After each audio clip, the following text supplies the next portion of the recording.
Bienvenue à tous et à toutes dans ce webinaire organisé par Santé au Travail 68. Nous espérons que vous allez tous bien ce matin.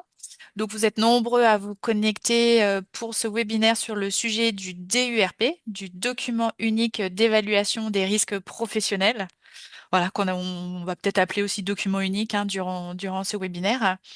On va démarrer tout doucement. On sera ensemble pour 45 minutes maximum. Donc, ce sera un format de 30 minutes de présentation et 10 à 15 minutes d'échange ou de questions-réponses s'il y en a, bien naturellement, durant la présentation. Bonjour à tous. C'est le document unique. En fait, c'est souvent un document qui peut être présenté comme une contrainte, comme quelque chose de compliqué à faire, quelque chose de difficile ou de barbant, tout simplement. Et en fait, on va voir ce matin que ce document unique, c'est avant tout un document précieux, un guide précieux pour mieux comprendre les risques professionnels dans vos environnements de travail et qui vous aidera aussi à protéger durablement la santé et la sécurité de vos salariés. Donc, c'est important de le prendre au sérieux, de bien le réaliser et nous verrons tout ça ce matin. Alors, sachez que le webinaire en cours est enregistré. Le replay sera disponible sur notre site internet, donc ainsi que le support de présentation. Donc, nous, on ne vous voit pas et on ne vous entend pas puisqu'on est en format webinaire. Mais si vous souhaitez échanger avec nous, vous pouvez utiliser l'outil de chat. Donc, beaucoup d'entre vous l'ont déjà fait. Là, sachez que tout est visible de tout le monde, vos échanges, et que vous pouvez également nous poser vos questions de manière plus confidentielle dans l'outil Q&R. Voilà. Pour présenter ce webinaire ce matin sur le DURP, je serai accompagnée de Damien Tayoki, qui est technicien en hygiène et sécurité à Santé au Travail 68. Bonjour Damien. Bonjour Mélanie, bonjour à toutes et à tous. Alors Damien, avant que tu interviennes, je voudrais dire juste quelques mots sur Santé au Travail 68.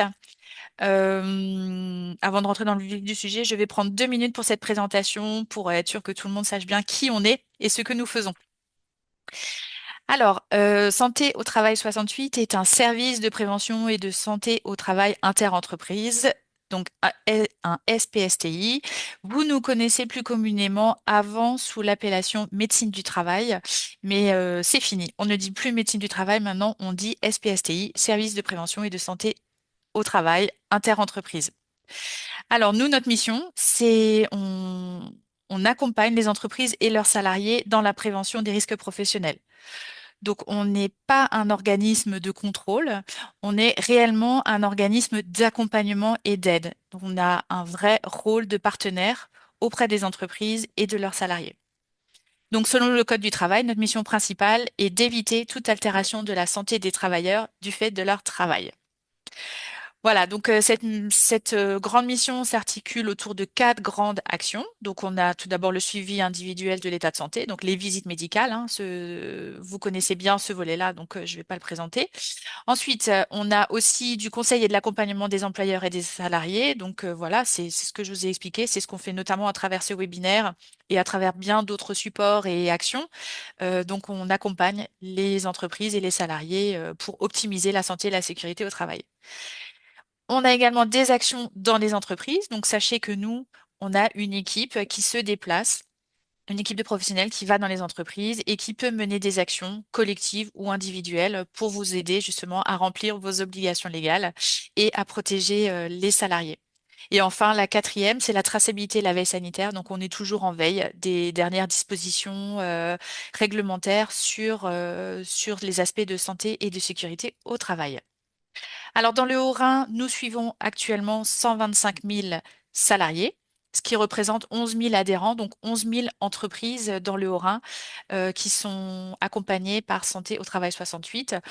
Et pour y arriver, nous avons une équipe à Santé au Travail 68 de 120 salariés euh, qui sont représentés par divers métiers. Donc, c'est autant une équipe médicale donc des médecins du travail, des infirmiers en santé au travail, des collaborateurs médecins qui sont assistés aussi d'assistantes en santé au travail. Donc ça, c'est ce que vous retrouvez beaucoup dans les centres médicaux près de chez vous.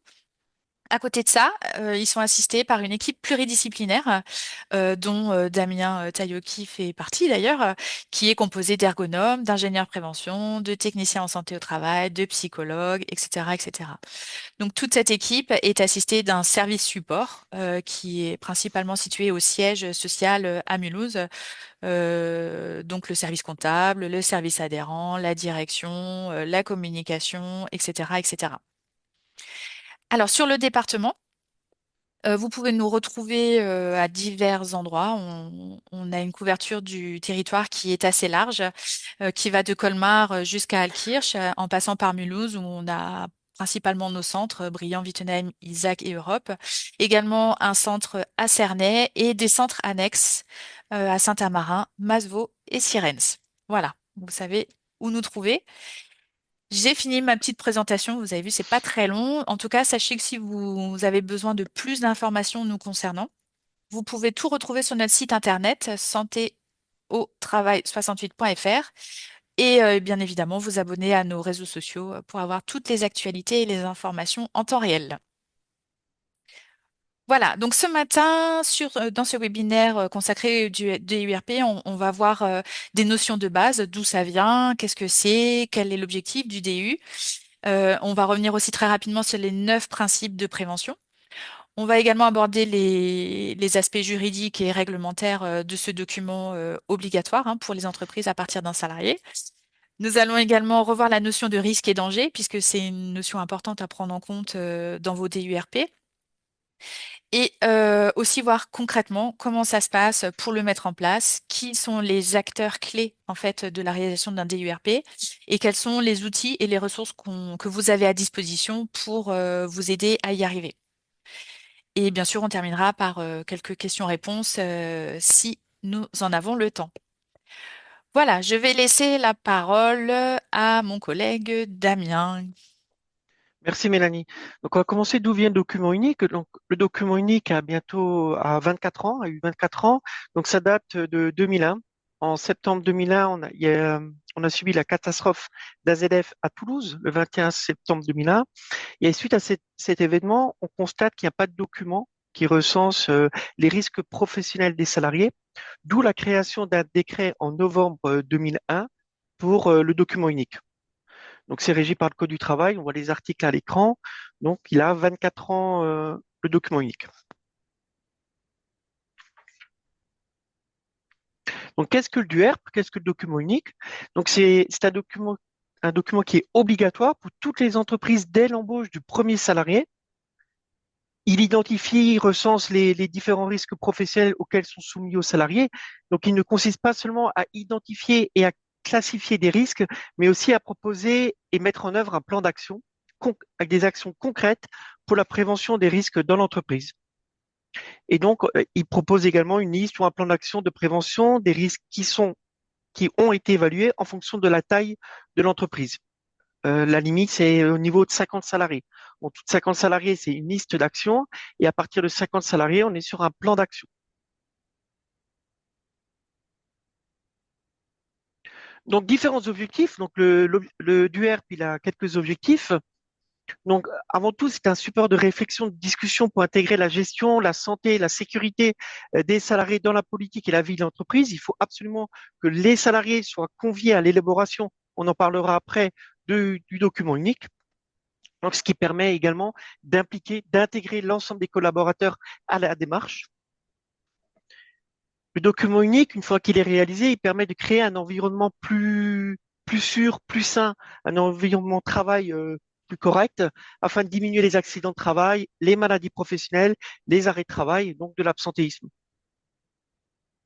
Et donc, il permet aussi de répondre à un impératif réglementaire.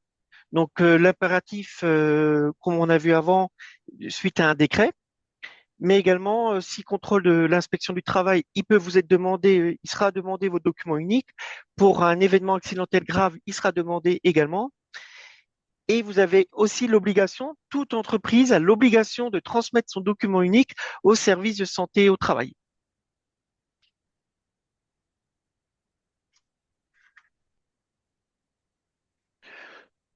Donc là, à l'écran, on a les 9 principes généraux de prévention des risques.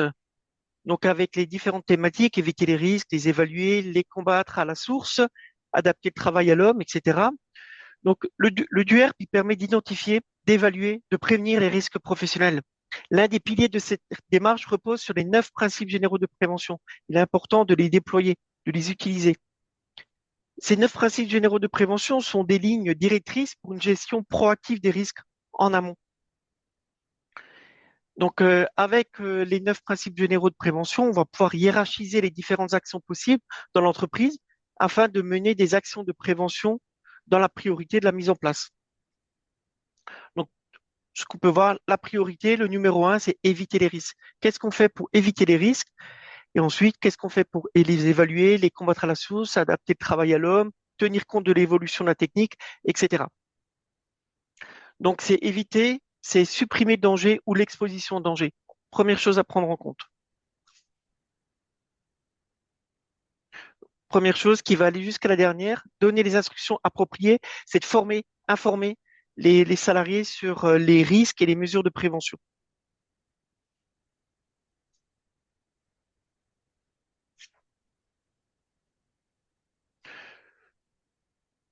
Donc, pour du HERP, il révèle aussi les risques cachés. Donc, on prend souvent l'exemple de l'iceberg avec les risques visibles, les risques cachés avec la face visible de l'iceberg ou pas.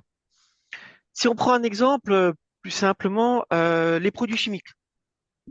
Donc, les produits chimiques, on pourrait le retrouver, si je reviens en arrière, sur le sixième principe généraux de prévention.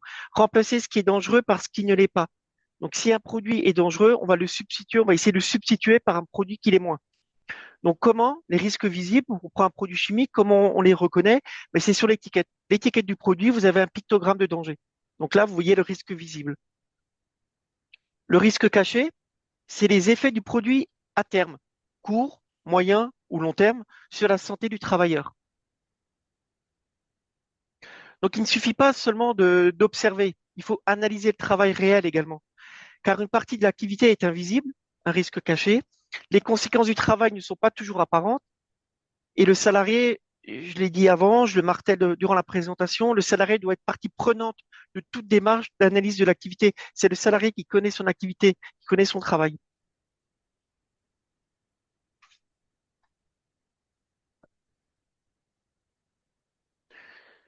Donc, quelques références juridiques et d'évolution. Donc, on a eu la loi du 2 août 2021 pour renforcer la prévention en santé au travail avec un décret en 2022. Donc, ce qui a changé, c'est que le DU doit être déposé sur un dépôt dématérialisé sur un portail numérique ou au moins le garder dans votre entreprise. Dans votre entreprise, vous devez le stocker et la conservation, pardon, du DU, 40 ans. On doit le garder maintenant 40 ans. Donc, il doit être tenu à disposition des travailleurs, des anciens travailleurs, toute personne ou instance justifiant d'un intérêt y accéder, parler de l'inspection du travail. Les travailleurs peuvent demander à le consulter. Le DU ne doit pas être obligatoirement affiché, il doit être à disposition. Donc, à disposition, il peut être chez votre référent sécurité, chez votre service, dans votre service HSE. Voilà. Un salarié en fait la demande, il peut être consultable. Il y a une consultation du CSE aussi pour les entreprises supérieures à 50 salariés. Donc, avec les 50 salariés, comme je vous disais, c'est soit une liste ou un plan d'action qui sera à l'issue de l'analyse. Et votre DU doit être transmis à votre SPSTI correspondant pour lors de la déclaration des effectifs ou si vous le remettez à jour au courant de l'année.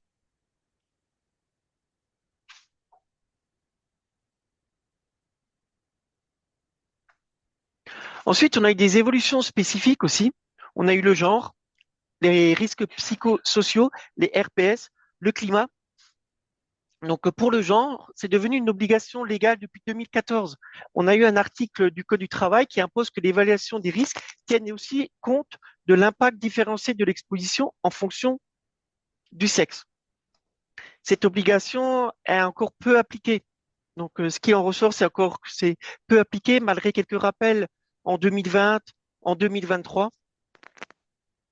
Donc, pourquoi doit-on faire une approche différenciée? Certains métiers sont rarement mixtes. Les femmes et les hommes n'occupent pas les mêmes postes, donc les expositions sont différentes. au risque.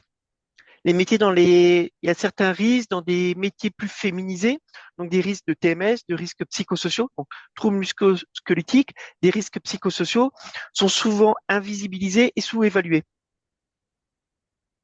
Et il y a également les impacts. Les impacts sur la santé diffèrent aussi pour des raisons biologiques. Exemple, grossesse, les contraintes hors travail.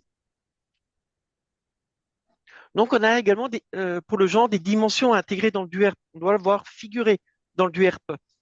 C'est la réalité du travail, les tâches, les conditions, le parcours professionnel différent selon le sexe. On a aussi des spécificités biologiques et sociales, des effets différenciés des risques sur la santé des hommes et des femmes. On peut retrouver un service sur Google sur l'ANACT, A-N-A-C-T, et l'ANACT met en place, propose un guide qui permet de mettre en œuvre l'approche qui est différente de l'évaluation des risques professionnels entre les femmes et les hommes. Et donc, ce qui permettra d'améliorer les conditions de travail pour toutes et pour tous. Donc, n'hésitez pas à regarder vous avez le nom à l'écran, sur le site de l'ANACT. Il propose un guide qui est très bien et qui est très structuré. Donc, là-dessus, les objectifs sont concrets. On enrichit le DUERP avec des données sexuées. On adapte les mesures de prévention pour réduire les inégalités et ce qui permettra de se mettre en conformité avec la réglementation en vigueur et d'améliorer la santé au travail pour toutes et pour tous. Pour les risques psychosociaux, donc, on fait également la différence dans les entreprises à partir de 50 salariés. Donc, l'INRS nous apporte beaucoup d'informations, beaucoup de documentation.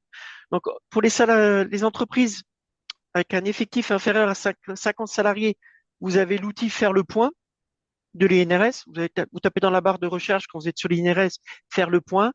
Il vous propose un questionnaire. Et pour les entreprises supérieures à 50 salariés, il y a un outil RPSDU. Donc, vous avez aussi un ED. L'ED, c'est un livre de l'INRS. La référence est ED 6403, où vous retrouvez l'ensemble des informations dedans. Et pour le climat, bon, on a passé l'été, mais il y a la prévention, un exemple. Pour le climat, la prévention de la chaleur en été. Également, l'INRS propose un ED, le 63-71, ce qui permet de se préparer en amont, préparer le travail, aménager les postes de travail et former et sensibiliser les salariés. Il est important, avant la période estivale, avant la période d'été, de commencer à préparer le risque forte chaleur. Un exemple, forte chaleur en été, quels sont les moyens que vous mettez en place à disposition de vos salariés?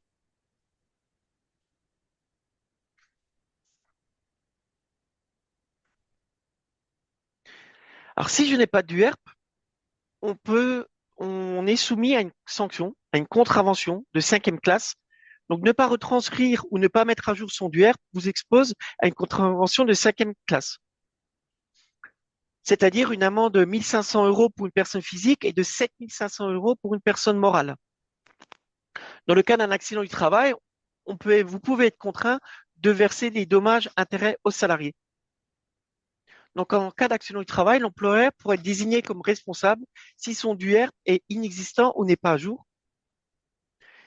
Où il faut être vigilant, c'est que porter une attention particulière, même s'il n'y a aucun accident dans l'entreprise, aucun accident qui ne survient, un agent de contrôle de l'inspection du travail peut à tout moment contrôler, vous demander votre document unique et vous sanctionner en cas de manquement.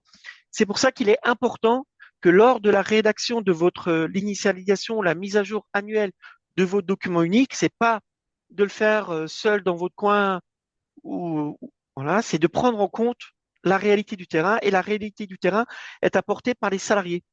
Donc, vous faites une unité de travail, on va le voir après, vous faites une unité de travail, vous prenez en compte les retours de vos salariés. Prenez une personne qui va vous expliquer le travail, aller sur le terrain, rencontrer les gens, voir le travail effectif.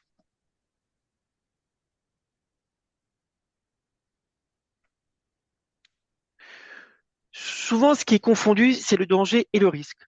Si on prend la photo, elle est très claire. Le danger, c'est travailler en hauteur. Le risque, c'est sa chute. On pourrait prendre, euh, euh, on pourrait prendre l'électricité. Travailler représente, avec l'électricité, travailler un danger. Et le risque, c'est l'électrisation ou l'électrocution. Le danger, c'est se déplacer dans les escaliers et le risque, c'est de chuter les escaliers. Donc, il faut vraiment faire la différence entre le danger et le risque dans notre évaluation. On en parle à la fin, on a dans nos plannings, dans nos webinaires de planning, nous avons un webinaire le 11 décembre sur qu'est-ce qu'un risque. Donc, n'hésitez pas à vous inscrire et à participer à notre webinaire.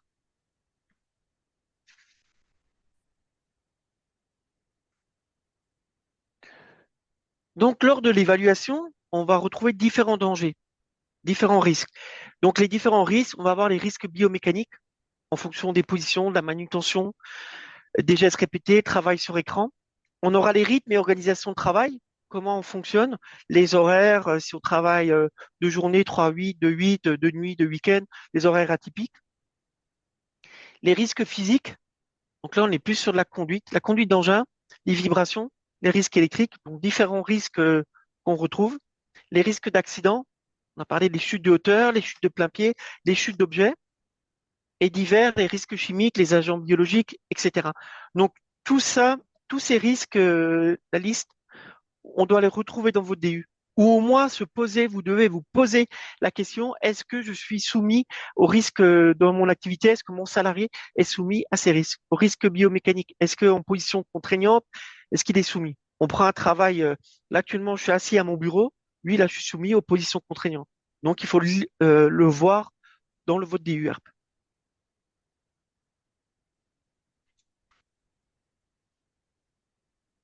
Ensuite, on analyse les dangers, les risques, on va trouver la gravité et la fréquence. Donc la gravité du dommage potentiel. Un salarié a un événement, quelle est la gravité? Est-ce qu'elle est faible?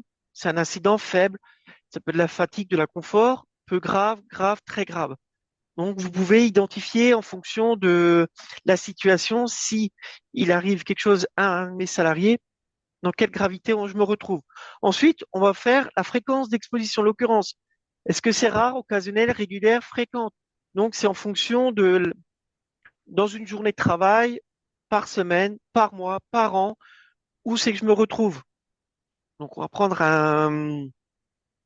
donc peut-être que dans ma gravité, c'est grave, c'est occasionnel.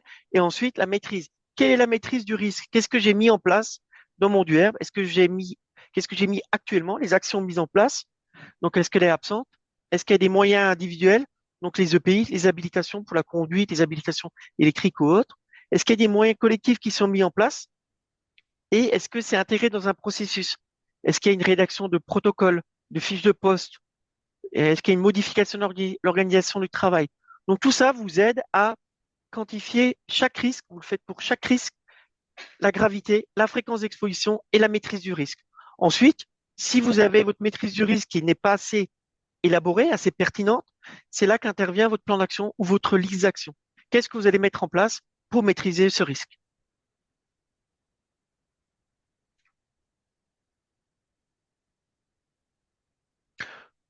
Donc, comment créer notre DUERP? Donc, on a 5 étapes.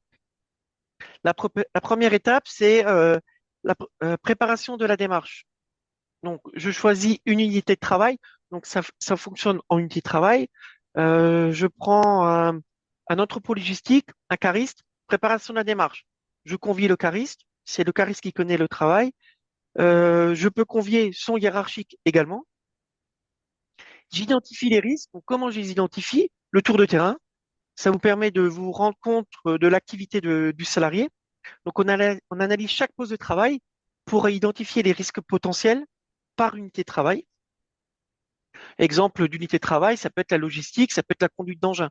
Si dans le secteur logistique, vous avez de la conduite d'engin, de la préparation de commandes, là, on a vraiment 2 unités de travail différentes. On va évaluer les risques. Donc, comment on les évalue? On les classe, on les hiérarchise en fonction de leur gravité et de leur probabilité. Donc, ce qu'on vient de voir juste auparavant, le slide juste auparavant. Une fois qu'on a évalué, qu'on a vu ce qu'on mettait, la maîtrise du risque, on va faire une proposition d'action préventive.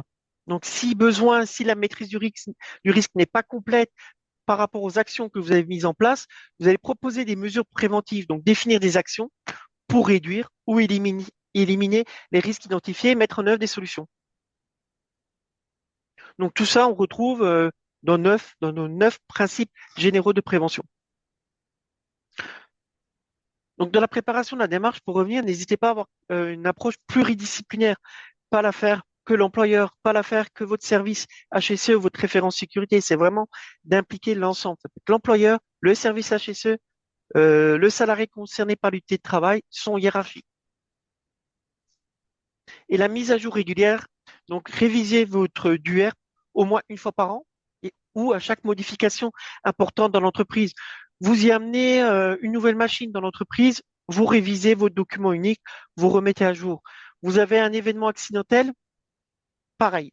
Déclaration de maladie professionnelle, vous remettez à jour votre DURP.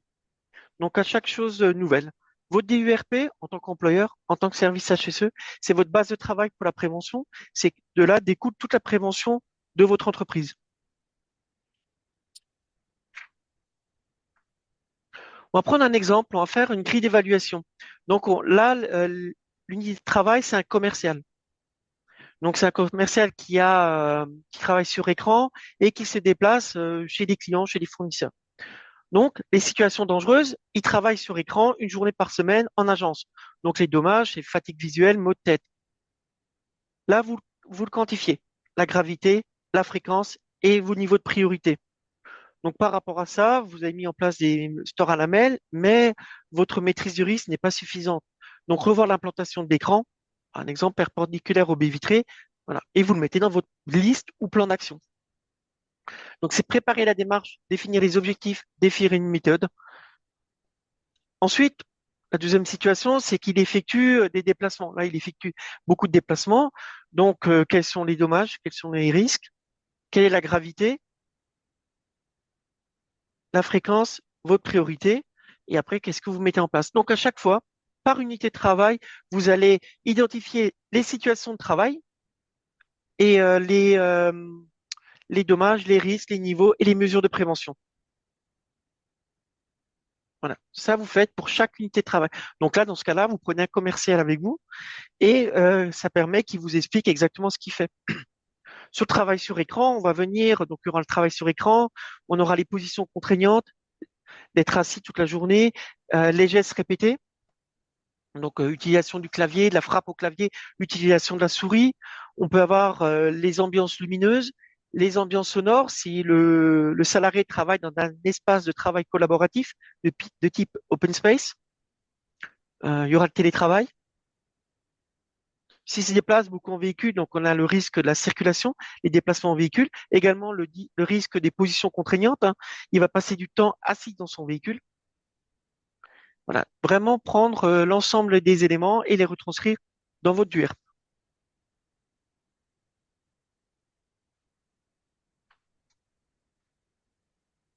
Donc, qui est responsable? On en parle depuis le début. L'employeur. L'employeur, il est responsable de la rédaction et de la mise à jour du DUERP. Par contre, les salariés, ils participent à l'identification des risques et à la mise en œuvre des mesures de prévention. Donc, il faut vraiment que ce soit pluridisciplinaire, il faut vraiment que ce soit partagé, que ce soit pas que l'employeur qui le fasse, ou que le CSE, ou que le référent sécurité. C'est vraiment d'intégrer tout le monde. N'hésitez pas à intégrer aussi votre CSE. De toute manière, le DUERP reste à la charge et à la responsabilité de l'employeur. Même si vous le faites, vous le sous-traitez par un cabinet extérieur, par votre comptable ou autre, ça reste l'employeur qui est responsable de ce qui est noté dedans. Donc, on va y retrouver différents acteurs. Différents acteurs pouvant participer à cette élaboration et à la mise à jour du DUERP. Donc, le CSE, les services de santé au travail, le salarié compétent, ça peut être vous avez un service HSE, vous avez un préventeur, technicien de prévention dans votre entreprise, un référent sécurité, ou différentes branches professionnelles auxquelles vous pouvez vous rattacher, auxquelles vous pouvez demander de l'aide. Mais le choix des mesures de prévention, du plan d'action ou de la liste et de la démarche dans sa globalité relève au final de l'initiative et la responsabilité de l'employeur. Il faut vraiment garder ça en tête. L'employeur peut avoir de l'aide de différentes manières, qu'elles soient internes ou externes à l'entreprise.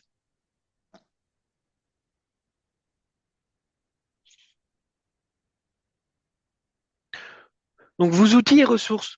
Les branches professionnelles, on en parle avant, dans le bâtiment, les artisans, l'immobilier, les commerces, etc., vous pouvez retrouver. Vous avez des intervenants extérieurs, des consultants, des cabinets comptables. Ces intervenants peuvent vous aider à l'élaboration de votre DUERP. Les consultants, des consultants que vous retrouvez sur le site de la DRITS, des IPRP peuvent vous accompagner. Mais également vos services de prévention et de santé au travail. Pour Santé au Travail 68, nous vous proposons notre logiciel qui est inclus dans votre cotisation, NOA, qui s'appelle NOA. C'est un document unique et 100% digital et que vous retrouvez sur votre espace adhérent. Donc, Santé au Travail vous accompagne également dans l'élaboration de votre DUERP. Donc, il y a la mise en contact, il y a la visite de nos professionnels de prévention pour vous guider, la visite en entreprise. On peut vous conseiller dans l'évaluation des risques à tout moment sur demande. Donc, c'est pas qu'une fois par an, on peut revenir dans l'année. On propose des modules de formation, de sensibilisation pour comprendre et appliquer les principes de l'évaluation de risque.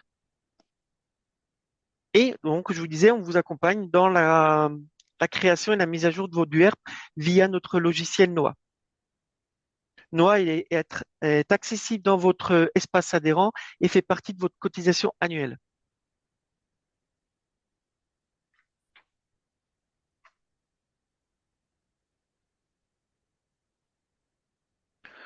En résumé, qu'est-ce qu'une démarche de prévention réussie en synthèse?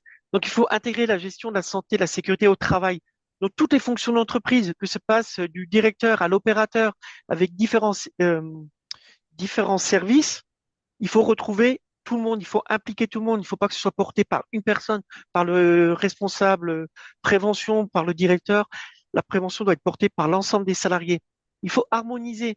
Il faut qu'il y ait une politique de santé et de sécurité. Il faut qu'elle soit harmonisée à tout le monde et que bien identifiée. L'autonomie, l'entreprise doit être autonome en matière de prévention. Il faut analyser. Chaque accident du travail doit avoir son analyse d'écho, son arbre d'écho, son 5 pourquoi, afin de définir quel a été le problème, pourquoi la personne s'est blessée et quel est le plan d'action que je dois retrouver. Et une fois réalisé, on intègre cela dans notre DUERP, dans l'unité de travail correspondante, que ce soit pour les maladies professionnelles également, accident de travail et maladies professionnelles. Si vous avez l'autonomie et analyser, ça peut être aussi de définir les situations à risque, des presque accidents avant l'événement accidentel. Si vous avez des remontées du terrain, c'est de les prendre en compte par différents biais possibles, c'est de les prendre en compte et de les mettre en avant. Favoriser une approche pluridisciplinaire. Donc, elle peut être technique, humaine et organisationnelle. C'est prendre l'ensemble des intervenants. Je l'ai déjà dit, on prend l'ensemble des intervenants de l'entreprise pour réaliser nos DUERP.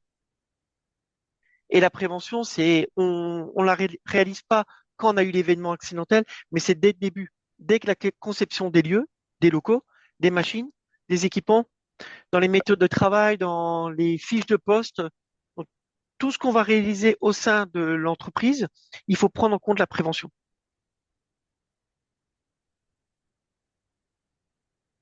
En prenant ensemble ces différents éléments, vous avez une démarche de prévention réussie et idéale.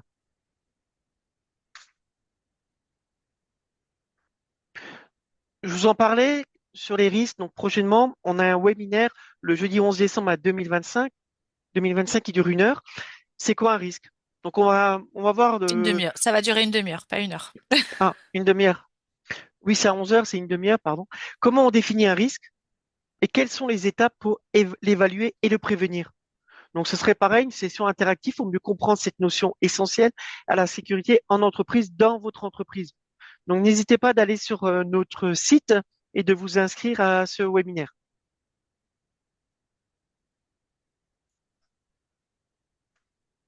Ok, Donc, pour toute question, vous avez notre adresse mail, du@sat68.fr. Donc, n'hésitez pas à nous écrire à cette adresse, on vous répondra.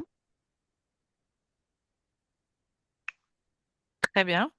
Voilà. C'est terminé. Merci, Damien. Merci.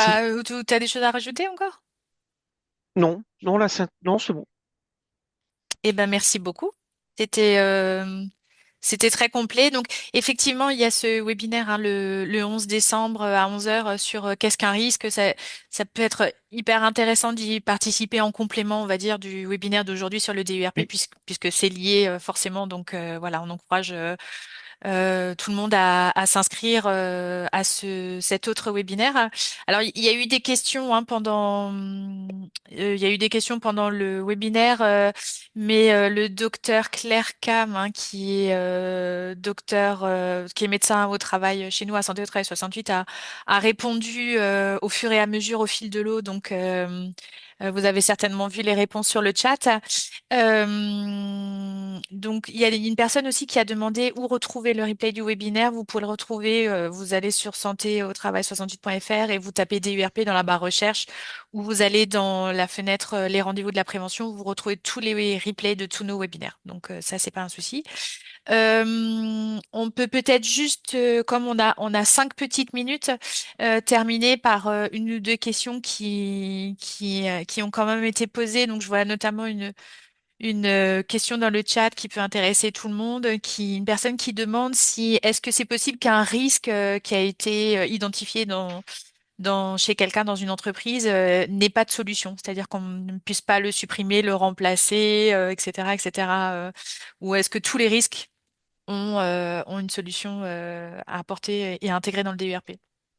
Donc, alors, il peut n'y avoir pas de solution si allez, un employeur trouve une situation de travail, on lui remontre un risque, il trouve pas de solution. Donc, c'est là qu'il faut vous faire accompagner peut-être qu'à votre niveau.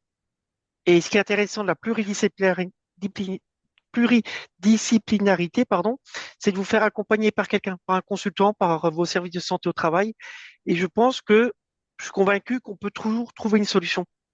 On peut trouver une solution en reprenant nos principes généraux de prévention, en mettant peut-être en place des EPC, des équipements de protection collective, des équipements de protection individuelle, et ça peut être de la formation. On peut toujours y trouver quelque chose. Donc n'hésitez pas, si vous avez une question sur un risque et pour vous, vous n'avez pas de solution, profitez des différentes branches professionnelles, des consultants, de vos services de santé au travail, afin de les solliciter et afin de vous aider dans cette démarche. D'accord, ok. Il y a une personne qui demande aussi s'il y a eu des évolutions en 2026 concernant le DURP ou non. Non, non, ça me dit rien. Non. Donc les dernières évolutions C'est ce qu'on a parlé qui ont été... dans le webinaire. Oui. Il y a un décret en plus en mai 2025 sur les épisodes de chaleur à intégrer dans le DU. Mais a priori, c'est Oui, les seuls que je vois pour 2025 et 2026, ce sera la surprise pour l'année prochaine. ah oui, oui, d'accord, oui, pour l'année prochaine, effectivement, oui. Alors, il y a eu une question aussi d'une personne qui demandait qui dit, il paraît évident que le DURP ne sera pas exhaustif, c'est-à-dire qu'on peut ne pas avoir recensé forcément tous les risques dans une entreprise ou dans une unité, mais quel est le risque concret en cas de survenue d'un incident non prévu, donc qui n'était pas inscrit dans le DURP? Donc si vous avez, dans une unité de travail, vous avez un accident de travail et vous l'avez pas identifié dès le départ. Donc n'hésitez pas déjà à faire votre analyse et après de l'intégrer dans l'unité de travail, dans la tâche correspondante. Si c'est un accident grave, vous pouvez avoir l'inspection du travail qui se rend dans vos locaux et qui vous demande l'évaluation de risque professionnel. Donc c'est pour ça qu'il est important, et donc là vous l'aurez pas identifié, c'est pour ça qu'il est important de faire participer tous les salariés, participer les salariés du terrain, voir les remontées de terrain pour éviter de passer à côté d'un risque. Vous pouvez pas faire votre document unique seul dans votre coin, dans votre bureau, parce que vous connaissez pas forcément l'ensemble des tâches effectuées par vos salariés. Très bien. Merci beaucoup. Ben, on va arriver à la fin de ce webinaire. Alors, j'en ai profité du coup pendant que Damien vous parlait de vous mettre dans le chat les liens vers notre site internet et également le lien direct vers la page sur laquelle vous retrouverez le replay de ce webinaire ainsi que tous les webinaires de l'année puisqu'il y a potentiellement d'autres sujets qui peuvent vous intéresser. Euh, alors, on va terminer peut-être par une dernière question, notamment, il y a pas mal de questions sur les déplacements comme risque professionnel. Alors, voilà, Dr Cam y répond au fil de l'eau. Il y a juste, par exemple, une personne qui pose la question des déplacements. Est-ce qu'un déplacement en voiture et un déplacement en vélo, il faut les différencier déjà dans le DURP ou pas? S'il y a des salariés qui viennent au travail à vélo ou je sais pas, et qu'est-ce que ça engendre? Dans le document unique, vous allez pas mettre comment les gens viennent, comment vos salariés viennent en entreprise. C'est sûr que s'il leur arrive un accident, ça deviendra l'accident de trajet, pas de travail, de trajet, ce sera l'accident de trajet, que ce soit vélo, trottinette ou à pied même, ou en voiture. Ça, vous le mettez pas. C'est plus, vous allez mettre le déplacement en véhicule si il doit se déplacer pour des raisons professionnelles, comme on a vu notre exemple, le commercial. D'accord, ok. Très bien. Et il y a une personne qui demande aussi si l'outil NOAA pour faire le DURP que propose Santé au travail 68 tient bien compte de tous les risques et notamment sur les dernières évolutions de genre, sur le climat, etc. Donc tout ça, on peut le retrouver sur NOAA?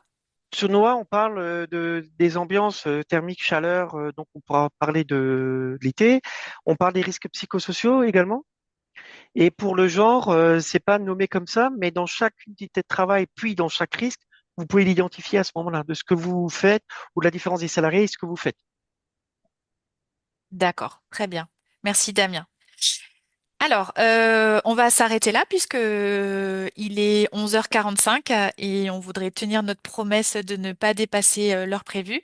On espère qu'on aura répondu à un maximum de questions. En tout cas, sachez que si vous avez d'autres questions, donc je remets à l'écran l'adresse spéciale document unique à Santé au Travail 68 à laquelle vous pouvez nous écrire, nous poser vos questions et on répondra à toutes les questions qui arriveront sur cette boîte mail. Donc, c'est important de savoir. Et aussi, à la fin de ce webinaire, vous aurez un petit questionnaire avec deux, trois questions pour avoir votre retour, votre ressenti sur ce webinaire. Et vous aurez encore l'occasion à ce moment-là, éventuellement, de nous poser des questions à laquelle vous n'aurez pas eu de réponse ce matin. Voilà. En tout cas, on vous remercie, vous remercie beaucoup pour votre présence et l'intérêt que vous avez porté à notre sujet du document unique d'évaluation des risques ce matin. On sait que c'est pas un sujet facile, mais voilà, autant que possible, si on peut vous aider, surtout n'hésitez pas à nous solliciter. On est là également pour vous aider. Il me reste à remercier Damien. Merci Damien Merci. pour cette présentation et puis pour les réponses aux questions. Merci à Dr Cam, voilà, que vous n'avez pas vu, mais qui était derrière l'écran pour répondre à toutes vos questions sur le chat. Et on vous remercie à tous de votre présence et on vous souhaite une excellente journée et à très bientôt pour un autre webinaire de Santé au Travail 68. Merci. Bonne journée. Bonne journée. Au revoir tout le monde.